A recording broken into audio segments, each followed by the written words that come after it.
बारिश का मौसम था और बाहर झमाझम बारिश हो रही थी। पर बेचारी सारा अपने टूटे फूटे रसोई घर में बैठकर पकौड़ियाँ तलने की तैयारी कर रही थी। आज तो उसे 5 प्रकार के पकोड़े बनाने थे और साथ में चटनी भी बनानी थी, हरी धनिया वाली, और मसाला चाय भी बनाना था। उसकी सासू माँ ने उसे बोला था, क्योंकि उसकी सासू माँ रूपमती को ऐसे मौसम में 5 प्रकार के पकोड़े, मसाले वाली चाय और चटनी खाने की आदत थी, वो भी अपने आलीशान बंगले में बैठकर बारिश को देखते हुए। वैसे सारा बहुत ही बड़े अमीर घर की बहू थी, पर बेचारी हमेशा इस टूटे फूटे रसोई में बैठकर खाना बनाती थी। उसका ज़्यादातर समय इस रसोई घर में ही बीतता था। ओह, मुझे तो ठंड लग रही है।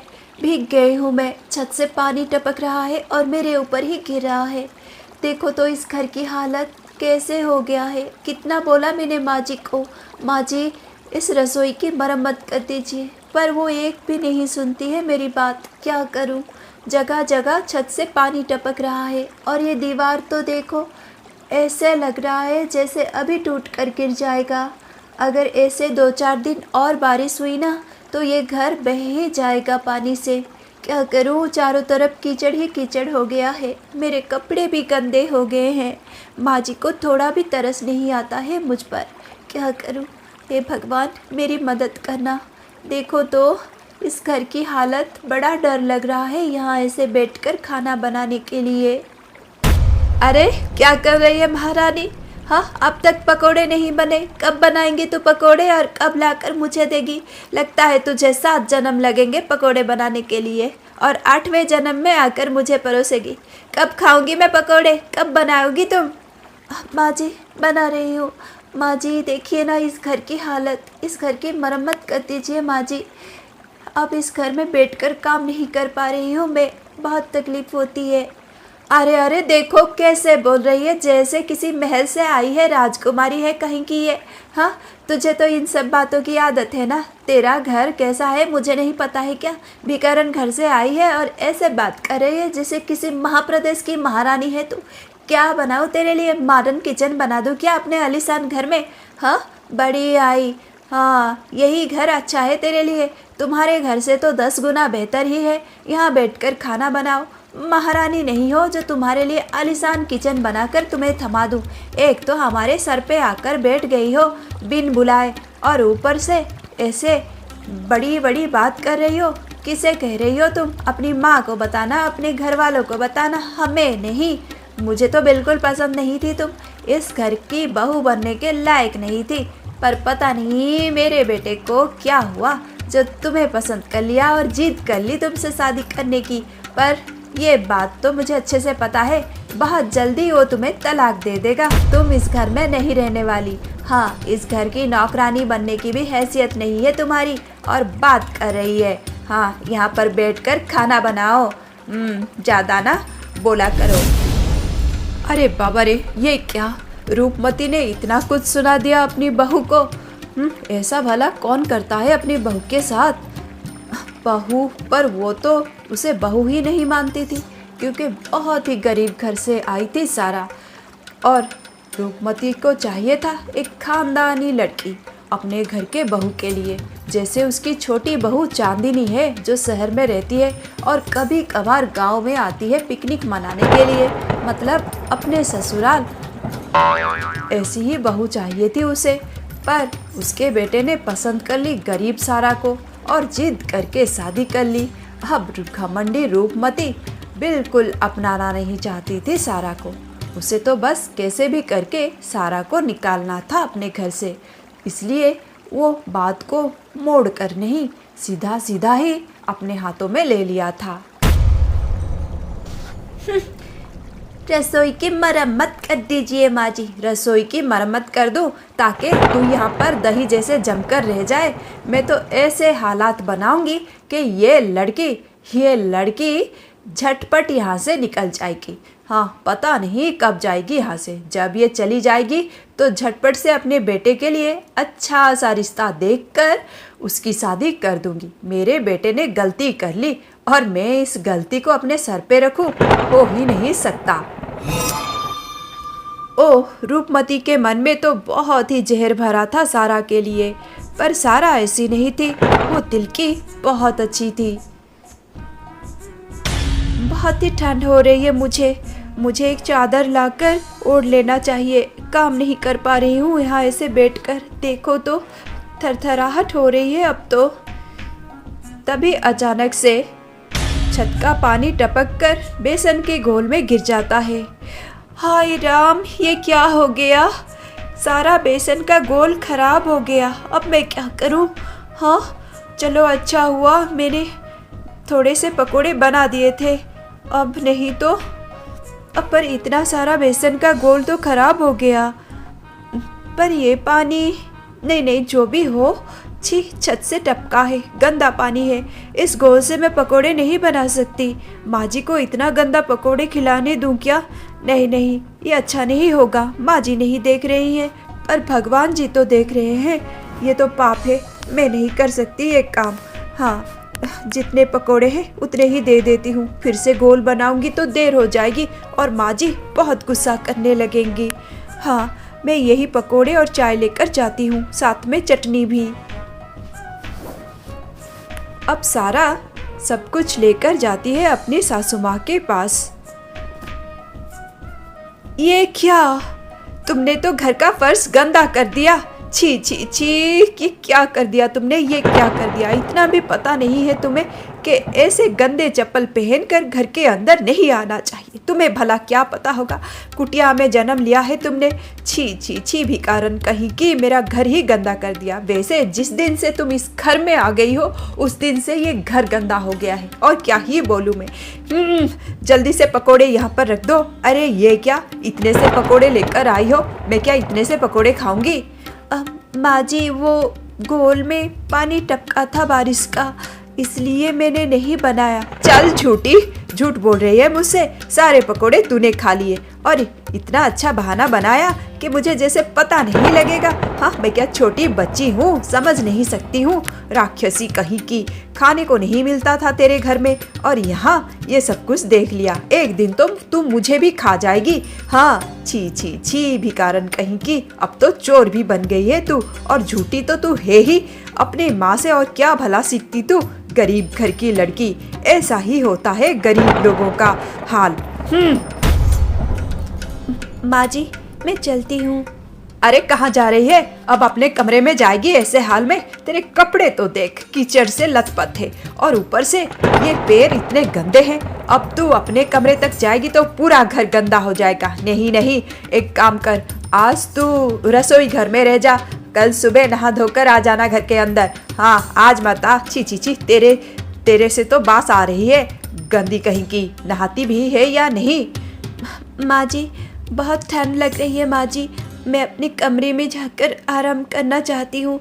ओहो, महारानी को ठंड लग रही है, अपने कमरे में जाकर आराम करेंगी? अरे बोले तो तेरा पैर आके दबा दूँ क्या? नहीं माँ जी, क्या बोल रही है आप? हाँ, देखो तो कैसे बात करती है, जैसे शहद में घोलकर। अरे तू शहद में घोलकर बात कर या चाशनी में डूब जा खुद, मुझे कुछ फर्क नहीं पड़ेगा। पता नहीं तू कब मेरे घर से जाएगी। मैं तो तुझे थोड़ा भी बर्दाश्त नहीं कर पा रही हूँ इस घर में। मेरे इतने बड़े आलीशान घर में तू जैसा गंदगी रहे, मुझसे बिल्कुल बर्दाश्त नहीं। अरे ओ महारानी, बोल दिया ना, आज तू उस रसोई घर में ही रहेगी। वैसे मेरा बेटा तो शहर गया है खाद खरीदने के लिए। हाँ, आज तुझे घर के अंदर आने की कोई ज़रूरत नहीं। वैसे रोहित आएगा तो उसे कुछ ना बोलना। और सुबह सुबह जल्दी आ जाना घर में झाड़ू पोछा लगाने। चंपा छुट्टी लेकर चली गई है, 15 दिन बाद आएगी। और एक काम करो, चंपा नहीं है आज घर में, इसलिए ये जो पर्स गंदा किया है तुमने, इसे साफ करो अभी के अभी। माँ जी। अरे क्या माँ जी? हाँ, चलो जल्दी साफ करो। मेरा बस चले तो मैं मुझे मैडम जी बुलाने के लिए बोलूँ? बड़ी आई मुझे माँ जी बोलने वाली। हाँ, तेरी औकात है क्या जो तू मुझे सास समझे? चल ये पर्स पहले साफ कर, फिर रसोई में जाकर रह। आज मैं एक चादर लाकर दे देती हूँ तुझे। छी छी छी, क्या गंदगी है। हमारे आलीशान घर में ये गंदगी आ गई है। सब मेरे बेटे की गलती है, पर मैं ही सुधारूंगी। बेचारी सारा, उसकी हालत तो बहुत खराब है, पर उसकी सासू माँ रूपमती को उसके ऊपर बिल्कुल भी तरस नहीं आता है। उसके मन में तो इतना घृणा भरा है, तरस कहाँ से आएगा। ऐसी ही हालत में सारा घर में पोछा लगाने लगती है। वो बहुत ही तकलीफ में है, पर रूपमती को कोई फर्क नहीं पड़ता है। तभी वहाँ पर आ जाते हैं बलराज। बलराज सारा के ससुर जी हैं और रूपमती की पति। अरे ये क्या बहू, ये क्या कर रही हो? चंपा ये सब काम करती है, तुम क्यों कर रही हो बहू? चंपा कहाँ है? अजी वो छुट्टी लेकर गई है 15 दिन के लिए। क्या? मैं उसे छुट्टी लेने के लिए तनख्वाह थोड़ी देता हूँ। घर का काम करने आती है या छुट्टी लेने आती है? रोज छुट्टी लेकर चली जाती है। उसे अच्छे से पता है तुम्हारी चापलूसी कर देगी, 2-4 झूठी मूठी तारीफ कर देगी और तुम उसकी हर बात मान लोगी। वो तुम्हारी नौकरानी है या तुम उसकी नौकरानी हो? अजी आप बस भी कीजिए, औरतों के मामले में आपको नहीं बोलना चाहिए। अरे ये औरतों का मामला नहीं है, मेरे घर का मामला है। बहू ये सब काम तुम क्यों कर रही हो और ये क्या? जब बलराज रूपमती को इस तरह बात करते हुए देखते हैं तो वो समझ जाते हैं कि उन्होंने सारा के साथ क्यों ऐसा किया होगा। अरे बेटी एक काम करो, तुम अपने कमरे में जाओ और आराम करो। हाँ, यहाँ पर कुछ करने की ज़रूरत नहीं है।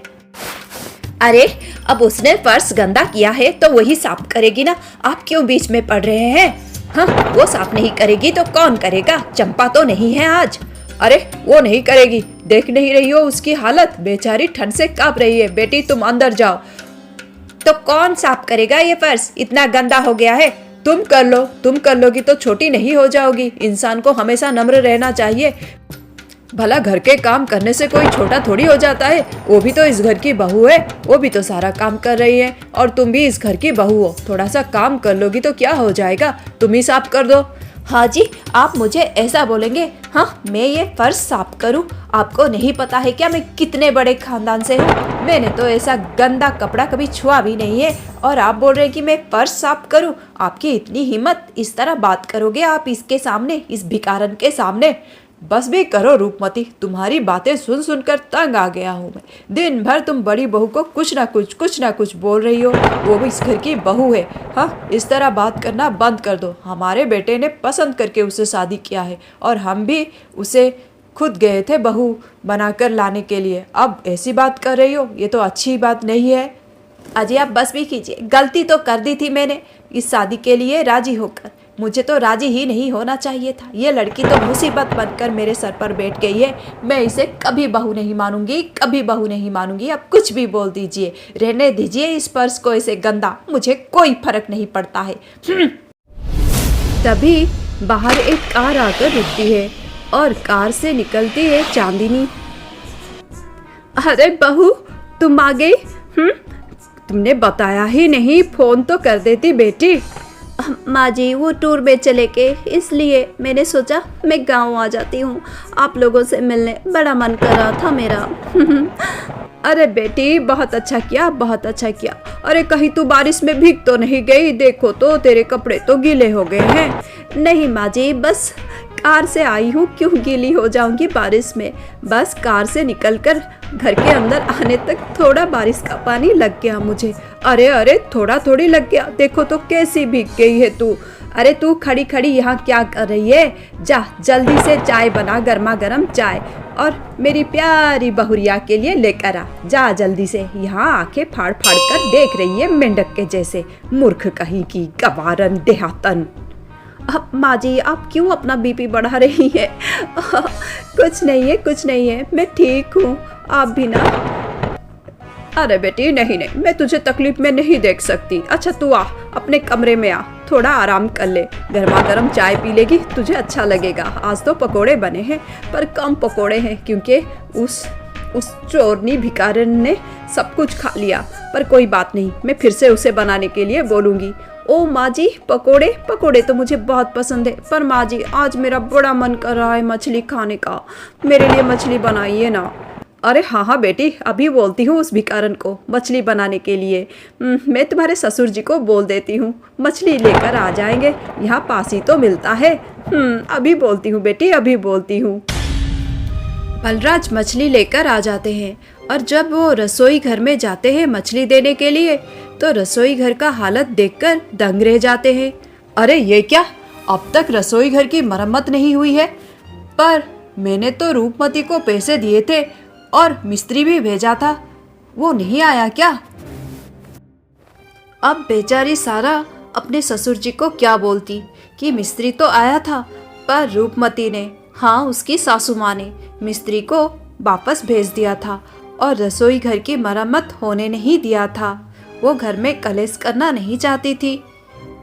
पिताजी वो रहने दीजिए ना, कोई बात नहीं, आप इसे बाद में ठीक कर दीजिएगा, अभी मैं खाना यहाँ पर बना लूँगी, कोई बात नहीं।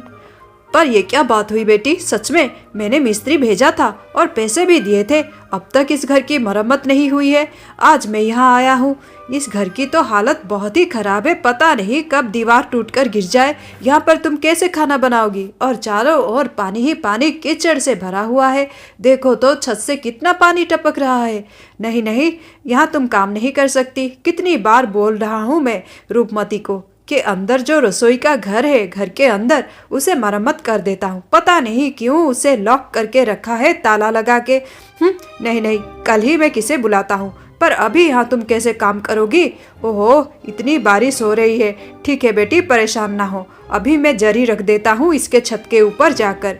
पिताजी आप? नहीं नहीं पिताजी, बहुत बारिश हो रही है। क्या बात करती हो बहू, मैं बुढ़ा थोड़ी हो गया हूँ, अभी भी मुझ में ताकत है। हाँ, मैं अभी खुद जाकर छत के ऊपर जरी रख देता हूँ, तुम भी तो यहाँ इतनी परेशानी में काम कर रही हो। हाँ रुको, अभी रख देता हूँ, अभी रख देता हूँ। फिर बलराज छत के ऊपर जाकर एक जरी रख देते हैं, तभी अचानक से छत से कुछ गिर जाता है सारा के पास। अरे ये क्या गिर गया? क्या है ये? सारा देखती है एक छोटा सा पैकेट जो बहुत ही पुराना लग रहा है और बहुत ही सुंदर है। सारा उस पैकेट को खोलने लगती है। अरे इसके अंदर तो एक कागज है, इतना सुंदर कागज, ये तो बहुत ही पुराना कागज लगता है। ये क्या लिखा है इसमें? 1837, इतना पुराना कागज, शायद किसी ने लिखा होगा उस जमाने में। कितना पुराना कागज है, पर क्या लिखा है?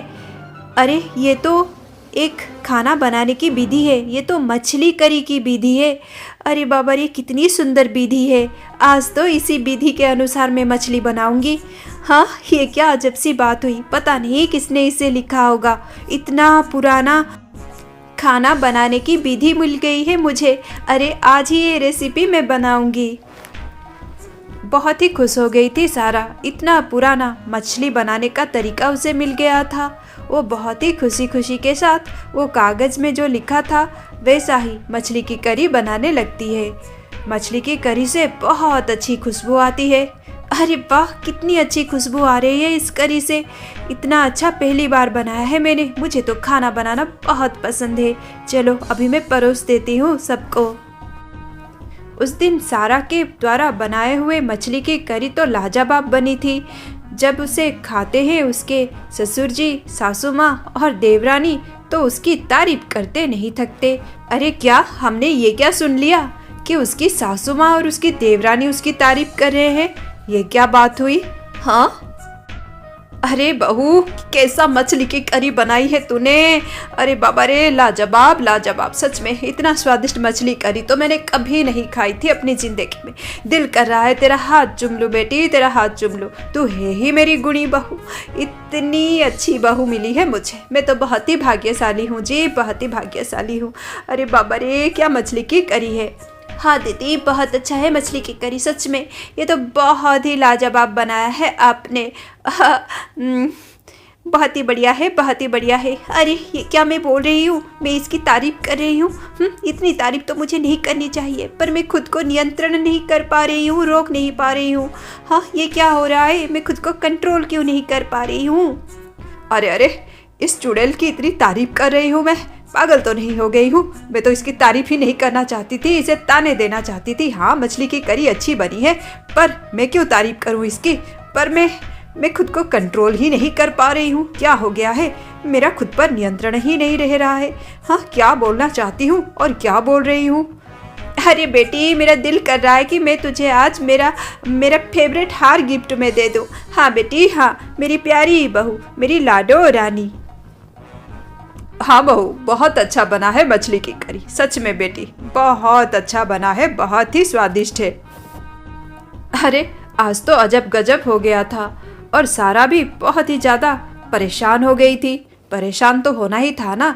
हाँ, ससुर जी तारीफ कर रहे हैं वो उसे पता है, पर सासू माँ और देवरानी उसकी तारीफ कर रहे थे। ये क्या बात हुई, उसे कुछ भी समझ में नहीं आ रहा था। उसे बहुत ही अजीब लग रहा था, पर वो कुछ भी नहीं समझ पा रही थी। वो अपने कमरे में गई और आराम करने लगी। उस दिन रात को जब वो सो रही थी तो उसने एक अजब सा सपना देखा। सारा, कौन हो आप? बेटी डरो मत, मैं तुम्हारी पूर्वज हूँ। हाँ, मैं तुम्हारी दादी सास की दादी सास की दादी सास हूँ। बेटी, आज जो तुम्हें कागज़ मिला और जिस पर वो मछली बनाने की विधि लिखी थी, वो मैंने ही तो लिखवाई थी। मैं राजा के महल में काम करती थी, रसोई में, और मेरे बनाए हुए खाने की बहुत तारीफ होती थी। राजा और महारानी बहुत पसंद करते थे और सबसे अच्छा मैं मछली बनाती थी जो मैंने लिखकर रख दिया था। इतनी तारीफ मिलती थी मुझे और मैं चाहती थी ये मछली बनाने की विधि मेरे वंशज को पता चले। इसलिए तो मैंने दरबार में एक लेखक को बोल दिया था कि ये विधि लिखकर मुझे दे दे और मैं इसे संभाल कर रख सकूं। पर मैं मन में चाहती थी कि ये विधि उसी इंसान को मिले जिसका मन बहुत ही साफ हो और जो दिल का अच्छा हो। और इतने दिनों बाद ये तुम्हारे हाथों में आ गया। सच में बेटी, तुम्हारा मन बहुत अच्छा है, दिल की बहुत साफ हो। मैंने उस दिन सुन लिया था बेटी, तुम्हारी सासू माँ तुमसे कैसे बर्ताव कर रही थी, पर फिर भी तुम्हारे मन में उसके प्रति प्रेम था, सम्मान था और तुम सच्चे दिल से उसे स्नेह कर रही थी। कोई झूठा दिखावा नहीं था। तुमने उसके लिए वो गंदे बेसन के घोल से पकोड़े नहीं बनाए, बस उसी बात ने मेरा दिल जीत लिया। मैं खुश हो गई और ये विधि मैंने तुम्हारे हाथों में दे दी। और बेटी याद रखो, ये विधि कोई ऐसी वैसी विधि नहीं है, ये जादुई मछली बनाने की विधि है। ये जितना स्वादिष्ट होगा उतना मनमोहक भी, लोगों का मन जीत लेगा। जो एक बार इसे खा लेगा ना, दोबारा कभी भी तुम्हारे साथ अन्याय नहीं कर पाएगा, ना ही तुमसे ऊंची आवाज़ में बात कर पाएगा। वो तुम्हारे अधीन हो जाएगा बेटी, उसका खुद के मन पर नियंत्रण नहीं रहेगा। और हाँ, मैं तुम्हें ये भी आशीर्वाद करती हूँ, तुम्हारी जिंदगी में कभी भी धन की कमी नहीं होगी। हमेशा मान सम्मान और धन तुम्हें मिलेगा। तुम दिल की अच्छी हो, यही तुम्हारा इनाम है। याद रखो बेटी, जो दिल के अच्छे होते हैं ना, दुनिया उन्हें पहचाने या ना पहचाने, कुदरत उन्हें पहचानता है और इनाम भी देता है। और इस इनाम की हकदार तुम हो। खुश रहो। ऐसा बोलकर चमत्कारी रूप से वो वृद्ध महिला गायब हो जाती है। अब सारा की नींद तो टूट जाती है, पर सच्चाई का एहसास उसे हो जाता है धीरे धीरे, क्योंकि जो भी चंद्रकांता जी ने उसे बोला था वही सब उसके साथ होने लगता है। सच में कुदरत ने उसके अच्छाई का इनाम उसे दे दिया है।